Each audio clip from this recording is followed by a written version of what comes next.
গল্পৰ শিৰোনাম সমাধিৰ সাঁথৰ। ৰ'দত উৰি ফুৰা জীয়াবোৰ চাই খুব ভাল পাইছিল সি। পুখুৰীটোৰ পাৰৰ জেওৰাখনৰ ওখ বাঁহৰ খুঁটিটোত পৰি ৰোৱা জীয়াটোলৈ সি লাগি চাই ৰৈছিল। সৰুতে দেউতাকৰ কোলাত উঠি থকা সি হাতৰ আঙুলি এটাৰে জীয়াটো চোঁ যেন কৰিছিল। ৰ'দত নচা জীয়া, এৰা, সি ৰ'দ ভাল পাইছিল। সেইবাবে চিনি নাপালে সি আন্ধাৰত হেৰাই গ'ল মোৰ পোনাটো, সহজতে, নিমিষতে। কথাখিনি কৈ কান্দোনত ভাগি পৰা গৰাকী পোনাকণৰ মাক। কথা নহয় যেন সেয়া ৰঙা কলিজাত পৰা বাঘৰ আঁচোৰ। সন্মুখৰ সাংবাদিকজন বহু সময়ৰ আগৰ পৰাই নীৰৱ হৈ ৰৈছিল। তেওঁৰ হয়তো ভাষা হেৰাইছিল। পুত্ৰবিয়োগত এগৰাকী মাতৃক অনুভৱৰ বিষয়ে সোধাৰ পিছত দ্বিতীয় এটি প্ৰশ্ন সজাবলৈ চৌপাশৰ বতাহত উপঙিছিল বিষাদৰ সুৰবোৰ। বুৰবুৰণি তুলিছিল হুমুনিয়াহবোৰে।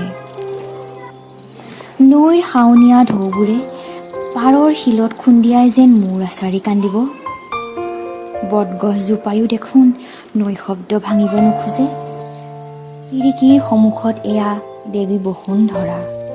বুকুত খান্দ খোৱা শোকৰ বন্যালৈ বেদনাত কাতৰ হৈছে দেৱী বসুন্ধৰা। যেন কিছুমান গুৰি পৰুৱাৰ লানিয়ে ক্ৰমে কুটিব ধৰিছে হৃদয়ৰ মৰ্মস্থলী।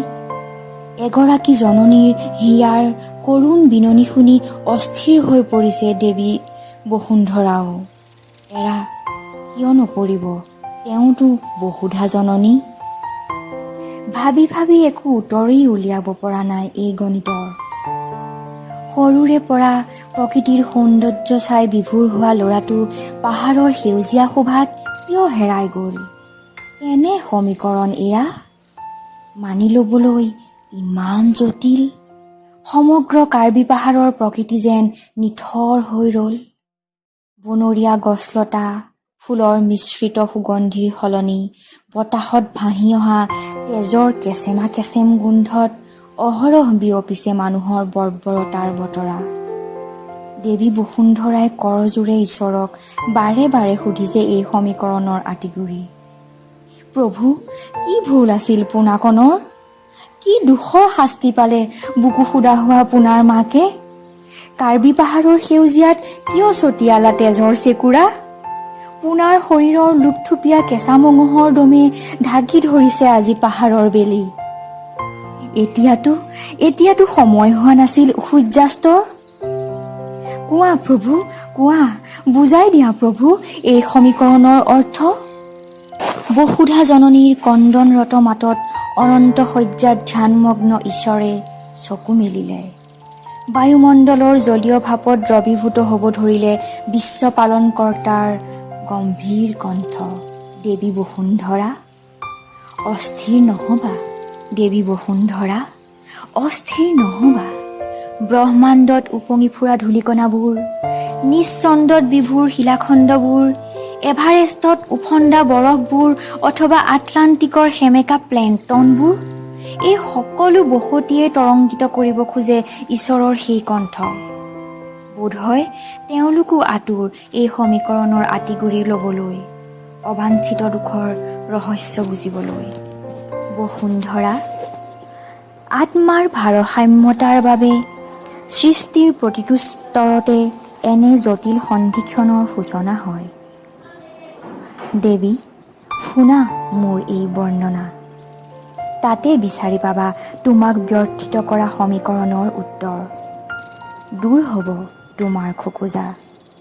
এই সমীকৰণবোৰ সময়ৰ আহ্বান আৰু জীৱৰ কৰ্মজীৱনৰ ভুল শুদ্ধৰ বিচাৰেৰে গঠিত।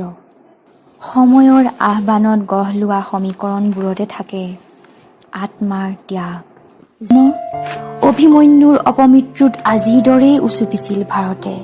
শ শ সেনৰ পৰিভ্ৰমণত কজলা বৰণ লোৱা আকাশত ওলমি আছিল কিছুমান সাঁথৰ।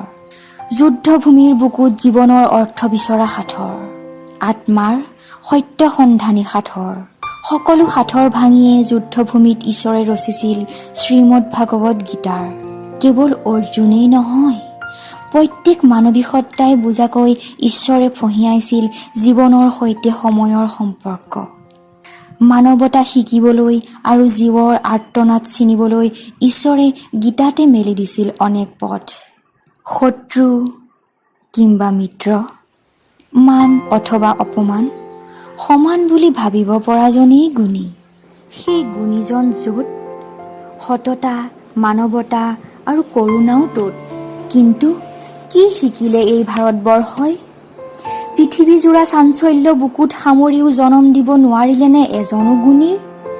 কিয় হ'ব নোৱাৰিলে মহাভাৰত জীৱনৰ বীক্ষণ, সত্যৰ নিৰীক্ষণ? বসুমতী অস্থিৰ হৈ উঠে সেই দিনবোৰ সুঁৱৰি, সেই সময়বোৰ সুঁৱৰি, সেই কালক সুঁৱৰি। আজিও কজলা বৰণ লোৱা আকাশখনত ওলমি আছে এনেবোৰ সাঁথৰ। কাৰ্বি পাহাৰৰ ক্ষতবিক্ষত বুকুত লোৱনি বন্ধা তেজে আজিও বৰ্ণাইছে ভাৰতক অন্য এক কুৰুক্ষেত্ৰৰ কাহিনী।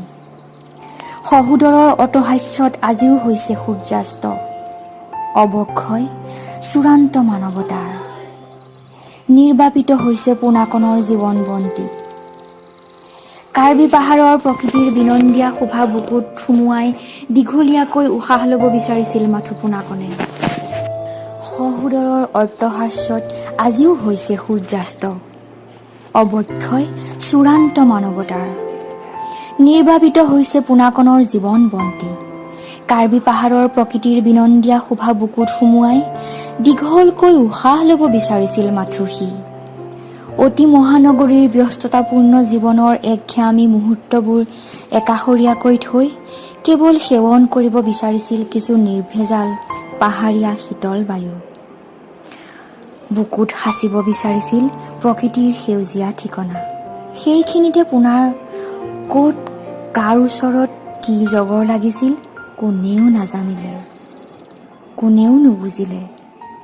পোনাৰ কান্ধলৈ বৈ পৰা লতাৰ দৰে চুলিবোৰ, ডেকাকালৰ প্ৰাণ চঞ্চলতাৰ প্ৰতীকৰূপী মূৰত সজাই লোৱা ৰঙীন ফিটাবোৰ, সোঁকাণত জিলিকা সোণৰ দুল, মাউথ অৰ্গেনটো, কান্ধত ওলমাই ৰখা কেমেৰাটো আৰু তৰুণ সাজ পোছাকেৰে কাৰ্বি পাহাৰৰ বুকুত অকলে সেউজীয়া সুধা পান কৰিবলৈ বিচৰা অনুভৱী ল'ৰাটোক কিছু ব্যতিক্ৰম দেখিলে পাহাৰীয়া গঞা সমাজে। তাৰ মাজেৰে কেইজনমানে চিনাত ভুল কৰি পেলালে পোনাৰ ভিতৰৰ মানুহটোক, তাৰ বাংময় ৰূপটোক, অনুভৱী মনটোক। ইয়াত সাৰ পানী যোগালে তেওঁলোকৰ কুসংস্কাৰেৰে ভৰা মনবোৰে। মুহূৰ্ততে পোনা হৈ পৰিল অভিমন্যু, হাৰ মানিলে ঈশ্বৰৰ সমীকৰণৰ ওচৰত। সাঁথৰ ওলমি ৰ'ল পোনাৰ দুখুনীমাৰ হৃদয়ত, সাঁথৰ ওলমি ৰ'ল পাহাৰৰ বতাহত। সেই সাঁথৰ ভাঙিব পৰা নাই এতিয়াও বসুন্ধৰাই। কথাবোৰ বাৰে প্ৰতি জুকিয়াই চাই তেওঁ, কোনোমতে সান্তনা দিব পৰা নাই নিজক। মনত নানা ভাৱৰ সঞ্চাৰ ঘটি দেৱীক অস্থিৰ কৰি পেলাইছে। কেতিয়াবা বাৰু অভিমন্যু আহিব নেকি ঈশ্বৰৰ কাষলৈ, এনেবোৰ সাঁথৰৰ উত্তৰ পাবলৈ? জগতৰ প্ৰতীক সুধিব নেকি বাৰু সুভদ্ৰানন্দনে এটি নতুন সাঁথৰ? প্ৰভু, মানৱী ধৰ্ম প্ৰতিষ্ঠাৰ বাবে কলিতে সামৰিলা মোৰ জীৱন চক্ৰ। হাঁহি হাঁহি প্ৰাণ দিলোঁ যুদ্ধভূমিত, উত্তৰাৰ গৰ্ভৰ উমান পাবলৈও বাট নাচালোঁ। কিন্তু শিকিলে জানো ভাৰতে মানৱী ধৰ্ম? বুজিলেনে আত্মাৰ সত্য? চিনিলে জানো প্ৰভু জীৱৰ আৰ্তনাদ? অথলে গ'ল নেকি মোৰ জীৱন দান? মানুহচোন আজিও অদয়। দেৱী বসুন্ধৰাৰ ভয় হয়, তেওঁ বাৰু কেতিয়াবা সন্মুখীন হ'ব নেকি অভিমন্যুৰ? অভিমন্যুৱে তেওঁকো সুধিব নি বাৰু সমাধিৰ সেই সাঁথৰ? ধন্যবাদ।